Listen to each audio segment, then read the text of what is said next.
You want to know what our top 5 mods are? Well, here they are. Yeah, one of the great things about a Harley is modifying it. And one of the biggest questions we get are, what mods do you do? Like, what are your favorite modifications? So Devin and I have compiled a list of our 5 favorite, my 5 and his 5. So you get 10 different things here. And we're going to share that with you guys in this video today. And I guess I'll kick it off. All right, my favorite all-time mod, the best thing I've ever put on any motorcycle, hands down, I don't even think it's up for a debate for me, is the floorboard relocation. So my bike right now is a Softail Deluxe, one of the models, like most models of Harley, equipped with floorboards. And a lot of people knew about the extensions, that get your feet away from the engine.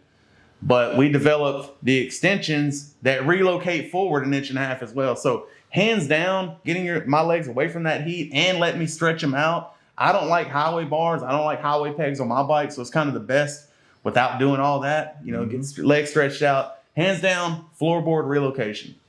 That's a pretty good one. Depending on the bike, I like that too. But my first one was shocks.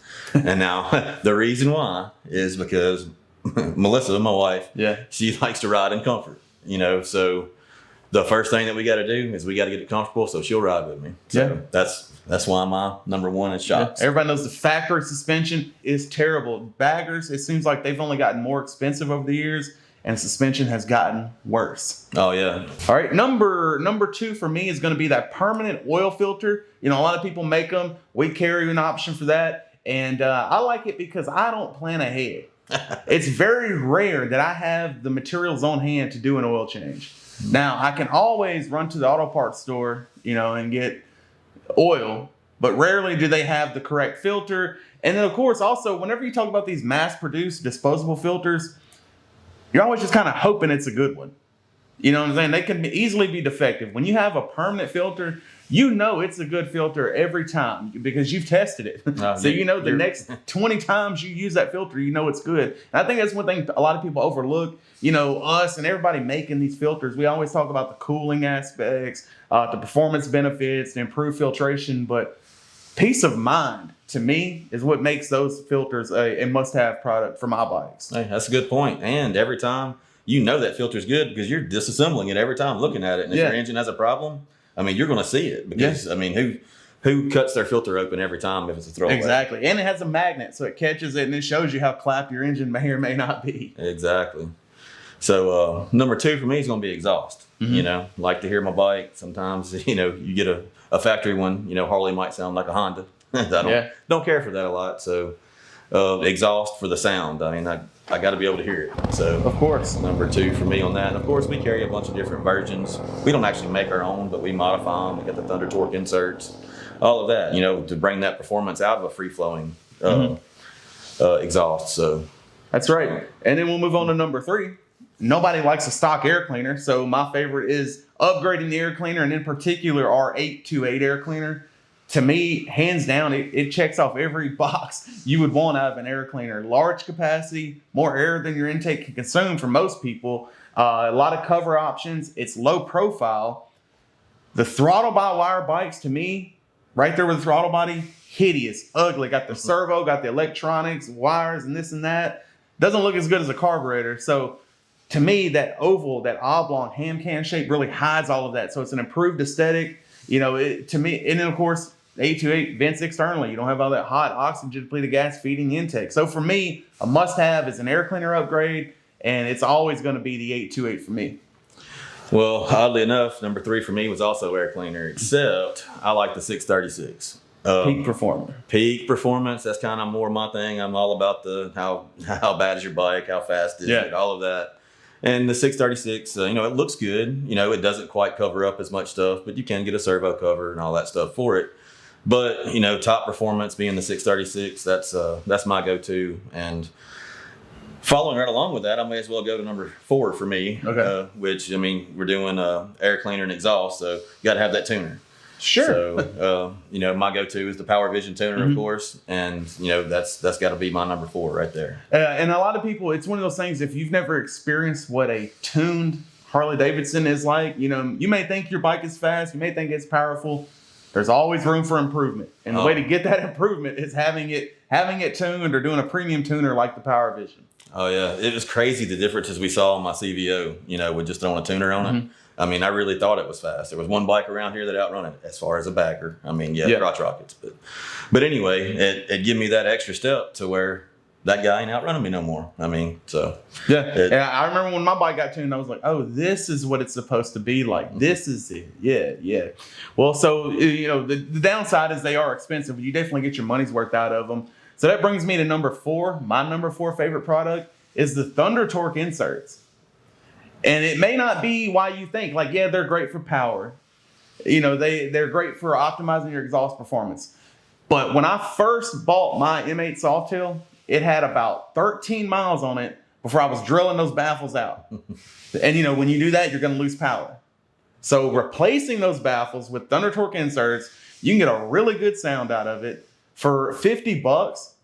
Little performance gain, great sound, better efficiency, all around what you would get out of an aftermarket set of slip-ons for a fraction of the cost. So I'm cheap. I like the fact that I can spend $50. Now, yeah, stock exhaust doesn't look that great, but it sounds good and it will perform just as good. And that's a bold statement. I know that. But a pair of stock slip-ons, gutted, paired with Thunder Torque inserts will outperform any and all slip-ons out there. I will eat my hat if that's not true. Every single test we've ever done, every by the pants dyno, every sound check, always Thunder Torque inserts paired with the factory exhaust.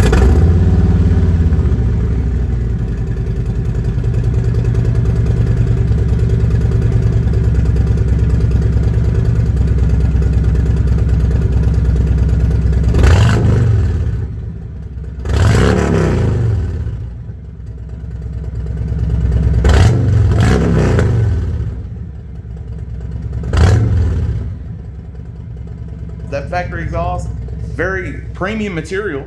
They may not look good, but it's a very thick wall, resonates those exhaust gases very well, just sounds great to me. It does. I mean, my 2014 that I had, I wanted that to be kind of a sleeper. So I can't tell you how many times like people would come like, man, what exhaust do you have on that? Yeah. That's stock. Yeah, stock. No one would believe it, but it really was. It was stock exhaust. That's right. All right, number 5 was actually Devin's number 1, but for an entirely different reason. So Devin mentioned his number 1 favorite thing is shocks, the next gen shocks we make in particular. My number 5 thing, as a lot of you guys know, if you called in, a lot of people get to speak with me. So if I'm talking to a customer, my job is customer satisfaction. And that is the one single epitome of a product that I know if I send to you, you're going to be satisfied with. So it makes my job easy. When you're happy with the product, it sells itself. So to me, the next gen shocks, they're top 5, one of my favorite products because my customers love them. Like that's hands down the one product we have that will sell itself, satisfaction guaranteed. They have lifetime warranty. They're better than anything else out there. And I know that's a little biased, but facts are facts. That's fair enough. And they're great. That's the next gen shocks, that we make. Well said. And my number 5 is going to be the oil filter relocation. Okay. And that's because I do my own maintenance. Yeah. And I don't know if you've ever, I know you have, changed your oil with the factory oil filter location, and it just makes a mess all over everything. It runs everywhere. You can't get it in the pan. It's all over your bike. You got to go to a car wash, relocate that dude, and it's right there. Just put the pan under it and drain your oil. And it just makes it so much easier. It literally makes the difference in me, like, dang, I can probably get 6,000 miles out of this oil change. Than just going ahead and doing it. Absolutely. And I think a lot of people agree with that.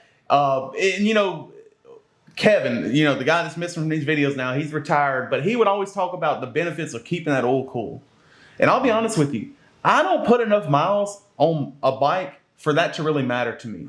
You know what I mean? But changing that oil, being easier to change the oil, to me, that's great for having that oil filter relocation. Well, that's fair enough.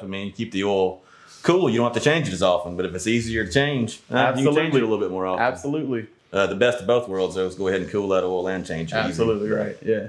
And these are just mods that we just have. We're handcuffed to these mods. These are mods we have to do on our own bikes, but each bike is a little different. Like I mentioned floorboard extensions earlier. A lot of bikes, I ride Sportsters, they don't have floorboards. So there's a lot of mods that aren't just absolute, so we have to do it to every bike, but only some bikes. Yeah. A good example is my CVO that I got. I mean, I keep talking about it, but it is my newest bike. When I first got it, I was driving it home from the dealership and actually late for a meeting here. So I was maybe speeding a little bit, but by the time I got here, I could not hear myself think. There was so much wind pressure, not wind noise, right, but just pressure on my ears. Like it was unbearable. I almost could not ride the bike. Mm-hmm. So for that particular bike, I mean, number one had to be a windshield. That's the first thing I got. Right, and you could have lived with the stock windshield on your 14 Street Glide, right? Oh yeah. I mean, I did live with it for many years, until I got the recurve. But yeah, so the windshield on that particular bike was number one. I did have an honorable mention that I want to throw in here. That's a lot of times overlooked. Like, so my 2002 Dyna that I had, one of my first bikes, before I was doing a lot of my own work on them, I spent like $800 getting a set of 14-inch apes put on it. Had to have all the wires redone, the brake lines, clutch line, all that stuff. Where if I'd have known about it, actually we ended up developing it probably because of that, is you can do a 1 or 2 inch risers on it and move the factory bars up, get them comfortable, get them where you want them. And I mean, early on, what I wouldn't have given to spend a little bit of money and have an extra inch or two. Another good one to think about is the coil relocation. It's a very simple, very cost-effective mod that can radically change the look of your bike. Absolutely, it can make a bike go from stock to custom. Overnight, very inexpensively. And that's a good point. I have done it to every single sports car I've ever had. You've done it to every one of yours, Kevin. That is our bread and butter, most popular modification, is that coil relocation paired with the tank lift, because it allows you to tuck those ugly wires under the tank. Get rid of all that crap plastic that's under the tank. It grows, and just radically change the look of a bike for a fraction of the cost of people go out here and spend thousands upon thousands of dollars to subtly change their bike. Relocating that coil, lifting that tank a little, tucking those wires, night and day difference. 100%. Now, these are just our favorite mods. We know you guys are going to have a whole list of your own, and if you don't mind, share those modifications with us in the comments. We love comments. We respond to every single comment, whether it's me or Melissa or any of the ladies in customer service. We love comments. So please, please, please leave us a comment. Make sure you hit that subscribe button. Make sure you hit that notification button so you know when our next videos come out. Y'all ride safe out there.